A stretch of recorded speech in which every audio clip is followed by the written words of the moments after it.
നമസ്കാരം, വെട്ടൻ ന്യൂസ് എക്സ്പ്രസിലേക്ക് സ്വാഗതം. പിതൃമോക്ഷം തേടിയെത്തിയ ആയിരങ്ങൾ നിളാനദിക്കരയിൽ ത്രിമൂർത്തികളുടെ അനുഗ്രഹത്തോടെ ബലിതർപ്പണം ചെയ്തു. പുലർച്ചെ 2:30 മുതലാണ് ചടങ്ങുകൾ ആരംഭിച്ചത്. കഴിഞ്ഞ ദിവസം രാത്രി തന്നെ ഇവിടെ സ്ത്രീകളും കുട്ടികളുമടക്കം നൂറുകണക്കിന് ആളുകൾ എത്തിയിരുന്നു. വയനാട്ടിലെ ഉരുൾപൊട്ടലിൽ അവസാന മൃതദേഹവും ശരീരഭാഗങ്ങളും കിട്ടുന്നതുവരെ തിരച്ചിൽ നടത്തുമെന്ന് കൃഷിമന്ത്രി പി പ്രസാദ് പറഞ്ഞു. ജില്ലയിലുണ്ടായ അടിയന്തര സാഹചര്യം അവലോകനം ചെയ്യാൻ വിളിച്ച യോഗത്തിൽ മന്ത്രി ഇക്കാര്യം പറഞ്ഞത്. വയനാട് ഉരുൾപൊട്ടലിൽ 4ാം ദിനത്തിൽ ലഭിച്ചത് 5 മൃതദേഹങ്ങളും 10 ശരീരഭാഗങ്ങളും. വയനാട് ചൂരൽമല മുണ്ടക്കൈ ഉരുൾപൊട്ടലിൽ മരിച്ചവരുടേതായി മലപ്പുറം ജില്ലയിൽ ചാലിയാർ പുഴയുടെ വിവിധ ഭാഗങ്ങളിൽ നിന്ന് ഇതുവരെ ആകെ ലഭിച്ചത് 67 മൃതദേഹങ്ങളും 121 ശരീരഭാഗങ്ങളുമാണ്. വയനാടിന്റെ ദുരന്തഭൂമിയിലേക്ക് സഹായ ഹസ്തവുമായി വിദ്യാർത്ഥികൾ.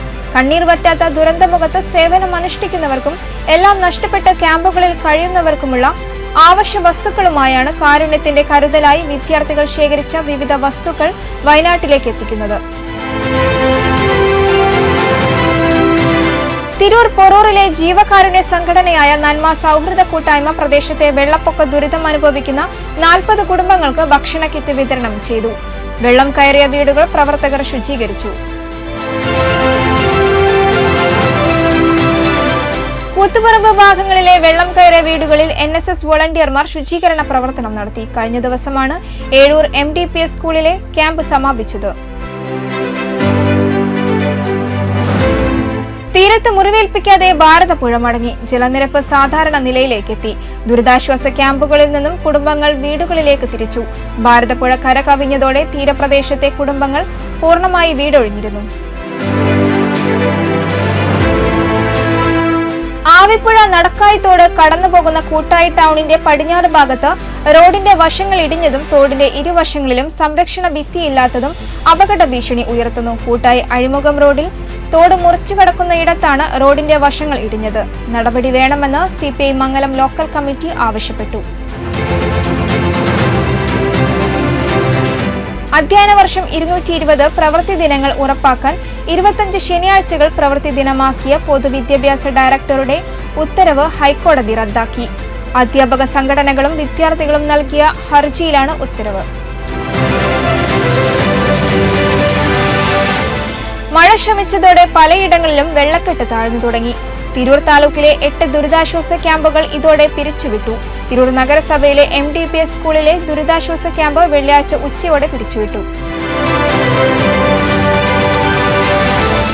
52 ദിവസത്തെ ട്രോളിംഗ് നിരോധനത്തിന് അറുതിയായി. മഴയും ന്യൂനമർദ്ദവും ശക്തമായ സാഹചര്യത്തിൽ ബോട്ടുകൾ മത്സ്യബന്ധനത്തിനായി കടലിൽ ഇറങ്ങരുതെന്നാണ് ഫിഷറീസ് വിഭാഗം നൽകുന്ന മുന്നറിയിപ്പ്. അതേസമയം ബോട്ടുകളുടെ അറ്റകുറ്റപ്പണികൾ തീർത്തും വലകൾ നിർമ്മിച്ചും തീരദേശം ഒരുങ്ങിക്കഴിഞ്ഞു. കടലിൽ പോകാൻ ആവശ്യമായ ഐസ് കട്ടകൾ ചാക്കിലാക്കി ബോട്ടുകളിൽ സൂക്ഷിക്കാൻ തുടങ്ങിയിട്ടുണ്ട്. അതേസമയം കാലാവസ്ഥ അനുകൂലമല്ലാത്തതിനാൽ കടലിൽ ഇറങ്ങരുതെന്നാണ് മുന്നറിയിപ്പ്.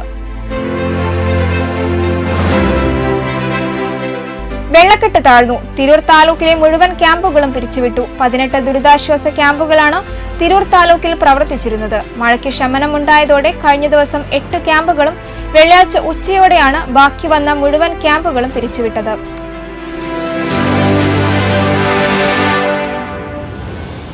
ഈ വാർത്താ ബുള്ളറ്റിൻ പൂർണ്ണമാകുന്നു. നന്ദി, നമസ്കാരം.